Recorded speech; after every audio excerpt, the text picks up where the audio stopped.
Hey guys, what's up? This is April. So I had a very inspiring conversation this morning with my daughter. She, after dropping her brothers off, she was just like, I'm like, what's wrong? She's like, I'm sad. And I said, why? She's like, I miss our old house, mommy. I really miss our old house. And I said, baby girl, it's okay. I said, look, the thing is we had to sell that house in order to get our new house built. I said, it happens. It's okay. And I said, where we are right now, we're in a rental. I said, it's temporary. It's not our real home. I said, by the time we get to that big house, I said, you ain't even gonna worry about the old house anymore. I said, you'll be good with it.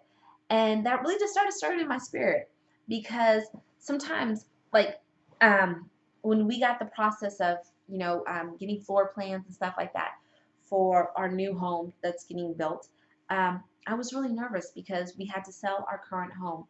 And that's all I've ever known. That's where my kids grew up. That was my comfort zone. And my husband's like, look, because I was going back and forth and I was actually crying. And I was like, this is where my kids grew up and all this other stuff. He's like, look, I just need you to calm down. He's like, look, you complain about this house, right? And you keep saying that you want this and that. He's like, that's what I'm trying to make happen. He's like, but we got to sell this one. He's like, what you want to do? you know? And we want that greater thing. But we get nervous about what it requires in order for us to get it. It's difficult, and I get it, to step out of our comfort zone, to let all that you've ever known go, for something in a sense that's kind of unknown, even though that's what you want, for some of us, like my daughter, she is okay, let me just see it to believe it kind of person. I mean, at the same time, she just turned 5, so, hey. But this is what it's like, okay? Say for instance, a person in a relationship. It's not necessarily that it has to be a negative relationship. You just know that that relationship isn't for you. You're ready to get married, have kids, do this, do that, and you're like, God, but I've been in this relationship for so long, and this is all that I've ever known. This is all that I'm comfortable with. But I want this. And I see and I know you're telling me, God, that this one's not it, but I'm scared to let it go. He's like, look, I need you to sell it. I just need you to sell it. And see what happens is it's like when we sold our home, the minute we signed off on it and we received our funds, went through a little different, some things, and you're able to start getting it built. You're able to start that process of, getting the house built. And what God is saying is the minute you sell and you let that thing go, you're saying, I trust you wholeheartedly. And we don't like to be in our temporary spots. Like for that relationship situation, you might be in a temporary spot of loneliness. And it's scary. I get it. When we had to figure out that we had to, do a rental, because I don't do too well with people's homes. Thank God though, He blessed us with a home that was basically brand new. But it was a scary thought, stepping into somebody else's, home, just living somewhere else that was not my home. And whatever place it is that God is going to put you in, it's just temporary. All you're doing is renting that space. And the great news about it is, like us, while we're in this rental, our dream house is getting built. I don't have to wait till this lease agreement is over in order for that to start getting built. It's getting built as I'm in this place. As you are in whatever temporary place, rental space that God is putting you in, He is working that thing out. He is building that thing up. He's building that man up for you, building that new one, that woman up for you, building that business up for you, building that ministry up for you, building that position up for you, building that job up for you. He's building that up because the minute that you signed off on your old home, your old comfort zone, you said, God, I trust you. And God, He responds to faith.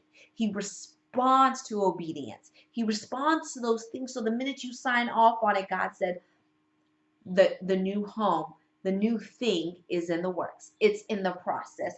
It's beginning. It's in its phases. It's starting. So you don't have to wait, until your lease agreement is up for God to start working it out. He's working it out right now, but you got to trust him.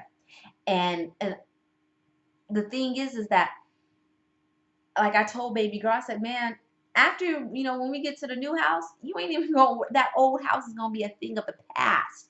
And that's exactly what it is. It's going to be a thing of the past. When you step into, whatever it is that you step into, that old house, that old comfort zone, that thing that you held on to for so long is going to be nothing but a thing of the past. It's going to be a reminder of just how great God is, how he made a promise, how he told you something and you trusted him and he manifested itself, or how you asked God, how you believed him for something and it manifested itself. When we first bought our land, we put up the survey of the land in my husband's office, and we live in his office. And every time we walk in there, it was, thank you, God. Thank you. We believed you for it. You made it happen. And now with our floor plans, after we finished off our floor plans, we say, God, thank you. You made this happen. And I guarantee you that when I step outside that house, I'm going to say, God, thank you for it. You made this happen. We believed you. We trusted you for it. You made this happen. You have to walk out on faith. It's difficult. I get it, because the thing is, we want the greater. We do. But we want to hold on to the thing that is going to prevent us from getting to greater. I ain't have it like that to where I could hold on to my old house, but I didn't want to because I don't want to do a renters. I've done that before. I don't like it. I didn't want to have to hold on, I couldn't hold on to the old house to get this new house built. I couldn't. You can't have it both ways. You're going to have to let some things go in order to get to that greater, and if your title, things might change. Your mentality might change for temporary. Like, for instance, right now we're not homeowners. We're landowners. But because the house is not completed or whatever, but, we're not homeowners. Your title might have to change, but it's going to be okay. Because before, when I would say, hey, I have a home in this neighborhood, it's like, oh, cool. But now, even when I say, yeah, well, we're getting a house built in this neighborhood, it's like, oh, really? Things are shifting. Things will change because greater is coming. Better is coming. But you have to trust him. You have to believe. My husband has a saying. He says, where I am now is not where I'm always going to be. And you have to believe that for yourself. We have seen that manifest in our lives since day one. And that has been his saying. That has been his belief. But it's a belief from God. That God, where I am now is not where I'm always going to be. The place that you're in now, if you are in your temporary rental place, this is not where you are always going to be. You are going to have that which you are believing God for, that which God has promised you. But you have to walk out on faith, people. You have to trust him. Just once again, where you are now is not where you're always going to be. You have to trust that. You really, really do. And so I just really pray that this encourage somebody and bless somebody. And I'm doing things a little bit different now. If you like this video, please subscribe on my YouTube channel, April Freeman. And I'll see you next time. Peace.